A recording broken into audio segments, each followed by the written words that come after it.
For centuries, people have used what are basically two bent coat hangers to find everything from water to buried treasure, a practice once condemned as literal witchcraft. So are these simple sticks tapping into a mystical energy? Or is the truth a little more awkward and a lot more scientific? Stick around as we uncover the bizarre history of dowsing and the surprising secret of what's really making those rods move. Okay, look, full disclosure here. I've used these things before. I was trying to find a water line in our yard, and I'd buried them a couple of years prior to install some sprinkler heads, and it worked pretty amazing, and I made a short about it linked up here. So what does this all mean? Am I a wizard? Do I have a secret untapped power? Or did I just get lucky? That one successful experience has been bugging me for years, because on the one hand you have this thing, which feels real, but on the other hand, you have, well, science. So today we're diving deep into the weird, wonderful, and frankly baffling world of dowsing rods, also known as divining rods, water witching, or my personal favorite, well prophesying. We'll look at their bizarre history, the wild things people use them for today, and then the cold, hard science that tries to explain it all. So grab your tinfoil hats or your hazel twigs, because we're about to find out if these things are magic, a trick of the mind, or just total mumbo jumbo. Alright, so what are we even talking about here? Dowsing is basically the art of finding hidden stuff. Water, minerals, treasure, your lost car keys, without any scientific gadgets.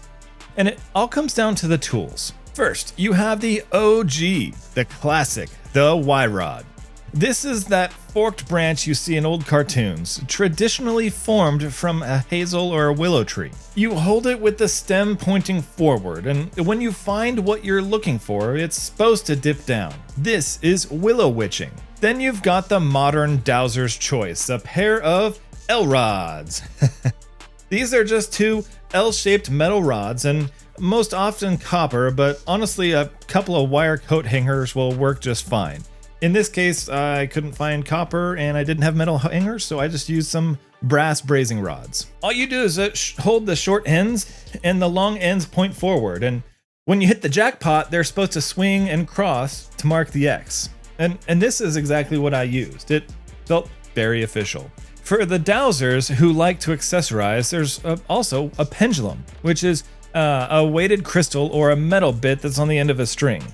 What you're supposed to do is hold it still and interpret its swings to get a yes or no answers, or even to find things on a map.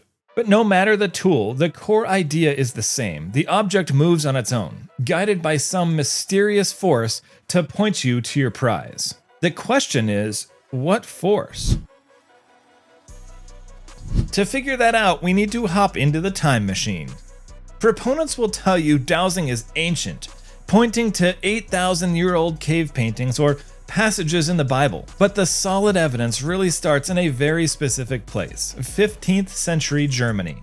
Miners in the Harz Mountains were using forked twigs, or Wunschelrute, I totally butchered that and I'm sorry, which are basically wishing rods, to find veins of metal ore. The practice was first written about in detail in 1556 in a huge mining textbook called De Re Metallica. Now, dowsers love to cite this book as proof, but the author, Georgius Agricola, was actually a skeptic.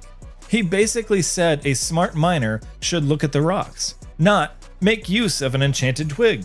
So even in the 1500s, people were raising an eyebrow. From Germany, the practice spread to England to find tin, and then it really took off in France, where they started using it to find water. But this is where the story takes a hard left turn into Crazy Town. In 1692, a French peasant named Jacques Amar used his dowsing rod not to find water, but to track down a murderer. And it worked! He supposedly followed the killer's trail, pointed him out in a lineup, and the guy was convicted.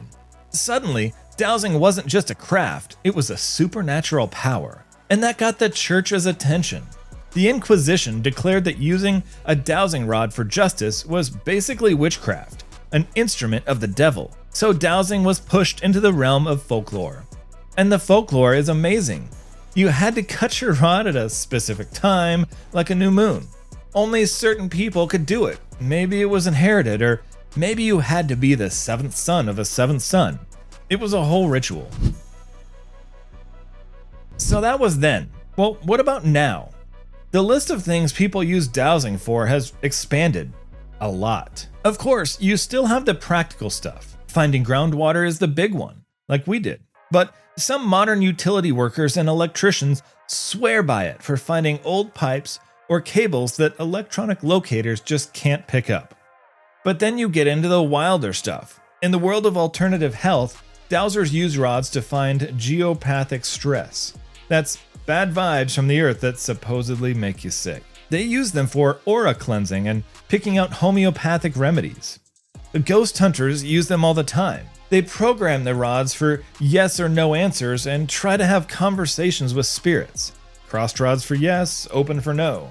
Is anyone here with us? But that's not even the half of it. I found a list of claimed uses for dowsing, and it is a journey. People claim they can use dowsing to determine the sex of unborn chicks, find fleas on dogs, check the accuracy of homework, diagnose car trouble, and uncover spousal infidelity.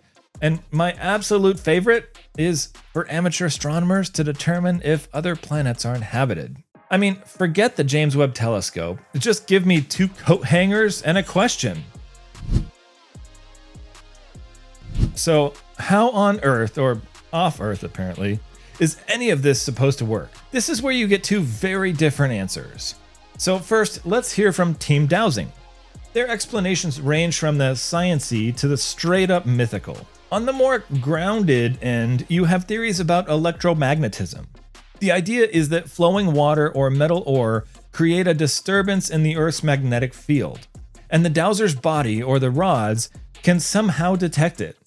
Another popular one is radiesthesia, the belief that everything emits its own unique radiation or vibration, and the dowser is just tuning into that right frequency. But when you're dowsing for, say, the ghost of Abraham Lincoln over a map, the physics explanation gets a little thin. That's when you move into the metaphysical. Many dowsers will tell you the rods are just amplifiers for their own intuition. Their subconscious knows where the thing is, and the rods are just a readout device. And on the far end of the spectrum, the idea that the dowser is tapping into a universal field of knowledge, like the Akashic records or the collective unconscious, where all information, past, present, and future is stored.